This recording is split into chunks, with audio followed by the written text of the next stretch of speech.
বন্ধুরা, চৈতি সিম্পল কিচেনে সবাইকে স্বাগত। আশা করি তোমরা সবাই খুব ভালো আছো আর আমিও ভালো আছি। বড়দের প্রণাম আর ছোটদের ভালোবাসা জানিয়ে আমি আমার রেসিপি এখন থেকেই শুরু করলাম। তো দেখো, আমি আজকে তোমাদের জন্য কি রেসিপি নিয়ে চলে এসেছি। তো দেখো, দেখো এখানে রুই মাছ আর কাতলা মাছ একসাথে মিক্সড করা আছে। 4টে মাছের মধ্যে 2টো রুই মাছ আমি বলে দিচ্ছি। দেখো, এই যে এইটা দেখো রুই মাছ, আর এই যে পুচকে মতন একটা মাছ আছে এটা রুই মাছ, আর এইখানে এই 2টো মাছ হচ্ছে কাতলা মাছ। তো রুই আর কাতলা মাছ দিয়ে এই সুন্দর কম্বিনেশন করে আমি আজকে দেখো একটা সবজি দিয়ে খুব সুন্দর একটা পাতলা পাতলা ঝোল বানাবো। তো নুন আর হলুদ আমি পরিমাণ মতো রেখে দিয়েছিলাম মাছের গায়ে মাখিয়ে, মাখাইনি, এখন মাখাচ্ছি। তো আমি মাছের ওপরে ছড়িয়ে দিয়েছিলাম নুন আর হলুদ গুঁড়ো।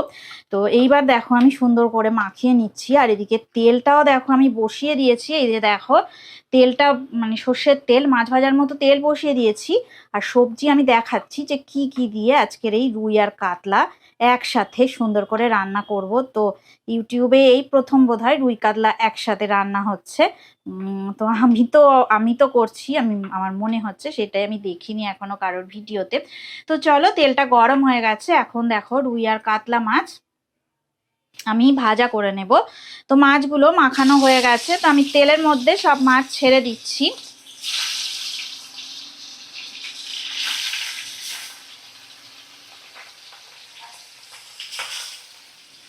তেলটা হাই ফ্লেমে রেখে দিয়েছিলাম, তো এখন আমি তেলটা মিডিয়াম ফ্লেমে করে রান্নাটা করছি। মিডিয়ামে রেখে দিয়েছি গ্যাসের ফ্লেমটা।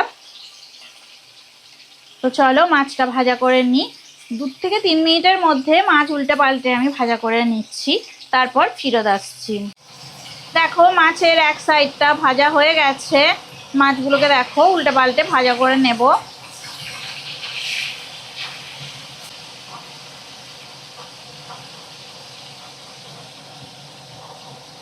সমস্ত মাছ উল্টানো হয়ে গেছে। উল্টে পাল্টে সুন্দর করে মাছগুলো ভাজা করে নিচ্ছি। আরও 2 মিনিট একটু মাছ ভাজা করে নিই। আর তার মধ্যে দেখিয়ে দিই আজকে দেখো কি কি সবজি আমি দিয়ে আর কি দিয়ে রান্নাটা করছি। দেখো, এই দেখো আমি কয়েকটা বড়ি নিয়ে নিয়েছি। এগুলো ছোলার ডালের বড়ি, এগুলো বাড়িতে দেওয়া বড়ি। বাড়িতে দেখো আমার শাশুড়ি মা সুন্দর করে দিয়েছিল, আর কত সুন্দর দেখো বড়িগুলো হয়েছে। কালো জিরে দিয়ে দিয়েছে ফোড়ন দিয়ে।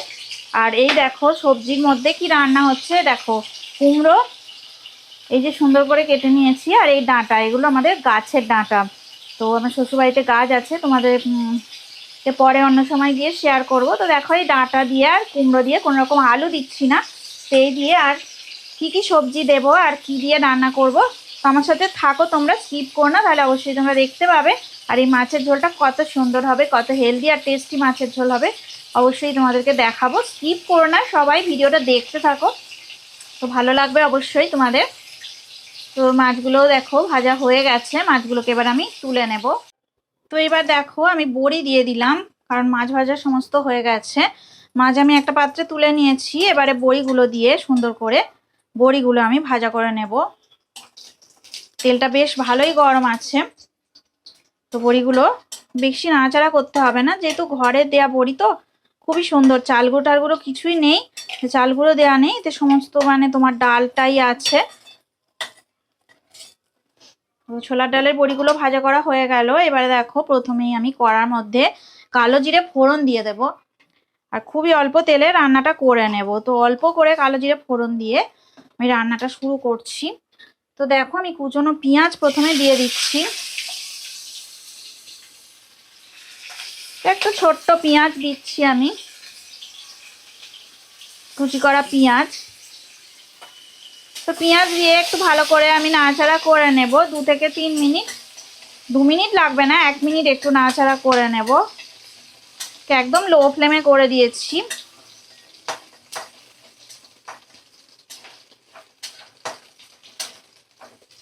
তো 1 মিনিট নাড়াচাড়া করার পরে আমি দেখো কুমড়ো আর ডাঁটা সবটাই দিয়ে দিলাম। কারণ মনে হলে আলু দিয়ে যদি কারো রান্না করতে ইচ্ছা হয় তো আলু দিতে পারো, তাতেও আপত্তি নেই। কিন্তু আমি দেখো আলু ছাড়াই রান্নাটা করছি। সব সময় সব তরকারিতে আবার আলু ভালো লাগে না খেতে, তো আলু ছাড়াই রান্নাটা করছি। তো এই একদম অল্প তেলেই আজকে রান্নাটা আমি করে নেব। তো এখন দেখো কাঁচা লঙ্কা আর টমেটো কুচি দিয়ে দিলাম, আর সামান্য দেখো আমি আদা বাটা 1 চামচের মতো আদা বাটা আমি দিয়ে দিলাম। দিয়ে একদম লো ফ্লেমে রেখে দিয়ে ভালো করে আমি মশলা কষিয়ে নেব।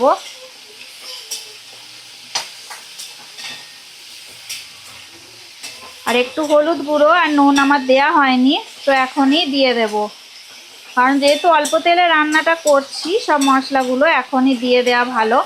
একদমই লো ফ্লেমে রেখে দিয়েছি দেখো আমি।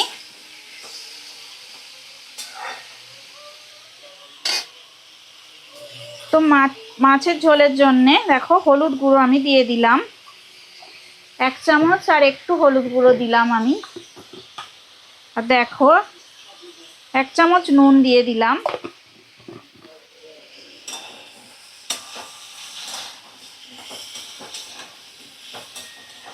তো যেহেতু এবার সবজি থেকে জল বেরোতে শুরু করেছে, তো এইবারে আমি দেখো মিডিয়াম ফ্লেমে করে দিলাম। তো টমেটো, কুমড়ো এগুলো থেকে বেশ জল বেরোয়, তো মিডিয়াম ফ্লেমে করে দিলাম। আর তার মধ্যে আমি নুনটা যেহেতু দিয়ে দিয়েছি, তো জলটা এবারে বেরোতে শুরু করে দিয়েছে। তো এবারে মিডিয়ামে করে আমি ভালো করে 2 থেকে 3 মিনিট কষিয়ে রান্নাটা করে নেব।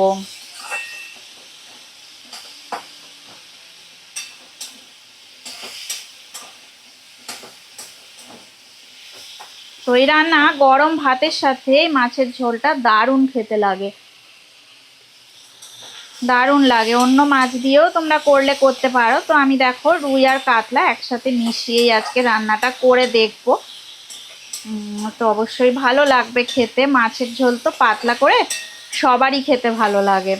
তো চলো দেখি, এর মধ্যে এবার আমি জল দিয়ে দেব। তো যে খুন্তিটা রান্না করছিলাম সেই খুন্তিটা একটু ধুয়ে আমি জলটা দিয়ে দিলাম। তো কালারটা এত সুন্দর এসেছে, আর সজনে ডাঁটাগুলো দেখো একদম সবুজ হয়ে আছে, কত সুন্দর দেখতে হয়েছে। অন্য সবজি দিয়ে মাছের ঝোল তো আমরা সব সময় খেয়ে থাকি, তো এইভাবে রান্নাটা কোনো সময় কুমড়ো দিয়ে বড়ি দিয়ে করে দেখো, তো দারুণ লাগবে। তো ঝোলটা দেখো ফুটে গেছে। তো এবার আমি একটু ঢাকা দিয়ে রান্নাটা হতে দেব। এটা একদম মানে পাতলা টাইপের ঝোলটা হবে, তো ঢাকাটা দিয়ে দেব এবারে। দেখো আমি ঢাকা দিয়ে দিলাম, ফিরে আসছি 2 থেকে 3 মিনিট পরে। দেখো 2 থেকে 3 মিনিট হয়ে গেছে, আমি ঢাকাটা খুলে নিলাম। তো কুমড়োটা পুরোটা সিদ্ধ হয়নি, তো এর মধ্যেই আমি মাছ আর বড়ি দিয়ে দেব, কারণ যেহেতু একদম ডালের বড়ি না, এর মধ্যে তো কোনো চাল নেই, মানে ভেজাল মেশানো আর কি নেই। তো তাই জন্যে আমি এই সমস্ত ভাজা মাছ আর বড়ি আমি দিয়ে দেব। মানে এই বড়িগুলো সিদ্ধ হতে একটু সময় লাগে। আর দেখো কুমড়োগুলো একদম মানে যে খুব সিদ্ধ হয়ে গেছে তা নয়, একটু আধ সিদ্ধ হয়েছে। আর তার মধ্যেই ভাজা মাছগুলোকে আমি দিয়ে দিলাম। আর এই যে বড়ি দেখো, এই যে ভাজা বড়িগুলোই আমি দিয়ে দিচ্ছি। সমস্ত বড়িগুলো আমি দেখো দিয়ে দিলাম, কারণ এটা একটু ঝোলটাও মানে টানবে, এই বড়িগুলো একটু রস টেনে নেয় জানো তো। তো এই যে দেখো আমি যে জলটা দিয়েছি, জলের পরিমাণটা আমার কম হবে, আর একটু জল এখানে আমাকে অ্যাড করতে হবে। তো একটু গরম জল আমি দেখো অ্যাড করে দেব। তো অল্প করেই আমি দেখো দিয়ে দেব, একদম অল্প জল দিয়ে দিলাম। আর নাড়াচাড়া করে ঢাকাটা দিয়ে দেব আবার।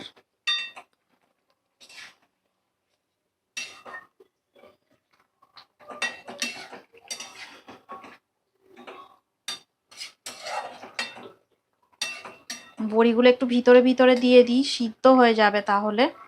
আর কুমড়োগুলোও তাই। তো কিছুক্ষণ বাদে আমি ফিরত আসছি, 3 মিনিট থেকে 4 মিনিট পরে আবার ফিরে আসছি। দেখো 3 মিনিট হয়ে গেছে, 3 থেকে 4 মিনিট আমি ফিরত চলে এসেছি। আর ঢাকাটা দেখো তুলে নিয়েছি। তো রান্নাটা একদমই হয়ে গেছে, কুমড়ো খুব সুন্দর সিদ্ধ হয়ে গেছে। তো এই দেখো এই যে দেখো একদম সিদ্ধ হয়ে গেছে, তো দারুণ সিদ্ধ হয়ে গেছে। আর বড়িগুলো দেখো এইভাবে, বড়িগুলো না খুব সুন্দর বড়ি। এই যে দেখো একদম মানে ঘেটে যায় যে, সে ঘেটেও যায়নি। তো একদম ঝোলটা পুরো আমার সুন্দর করে রেডি হয়ে গেছে। এবার আমি গ্যাসের ফ্লেমটা অফ করে দিলাম। আর কিছুক্ষণ পরে না আমি রান্নাটা সার্ভ করব, কারণ এখন প্রচণ্ড গরম। একটু পরেই রান্নাটাকে সার্ভ করে দেব। দেখো রেসিপিটা রেডি হয়ে গেছে। আমি এবার রেসিপিটা সার্ভ করে দেখাচ্ছি তোমাদেরকে।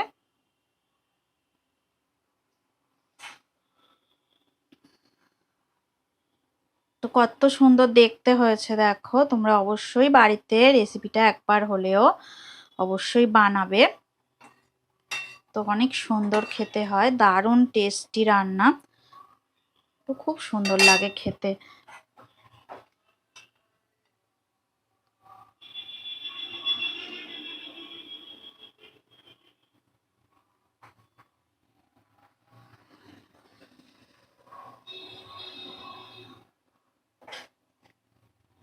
বড়িগুলো দেখেছো কত সুন্দর সিদ্ধ হয়ে গেছে।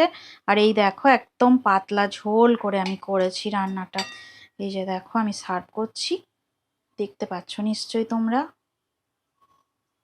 একদম ঝোল করে রান্নাটা করেছি, আর সুন্দর করে কালো জিরে দিয়ে করার জন্য না এত সুন্দর দেখতে হয়েছে, কি বলবো আর। তো দেখো কত সুন্দর দেখতে হয়েছে রেসিপিটা। ভালো লাগলে অবশ্যই লাইক দেবে, শেয়ার করবে, আর কমেন্ট করে আমাকে জানাবে তোমাদের কেমন লাগলো। আর কমেন্ট বক্সে দেখো কোনো ভালো ভালো কমেন্টস করো তোমরা, আর পুরো ভিডিওটা একটু দেখার চেষ্টা করো। আর পুরনো বন্ধুদের তো অনেক অনেক ধন্যবাদ আমাকে এগিয়ে নিয়ে যাওয়ার জন্যে। আর নতুন যারা বন্ধু আছো তারা আমার চ্যানেলটা ভিজিট করছো, তারা সাবস্ক্রাইব করে দিও আমার চ্যানেলটাকে। এতক্ষণ ধরে রেসিপিটা দেখার জন্যে আর আমার সাথে থাকার জন্যে তোমাদের অনেক অনেক ধন্যবাদ।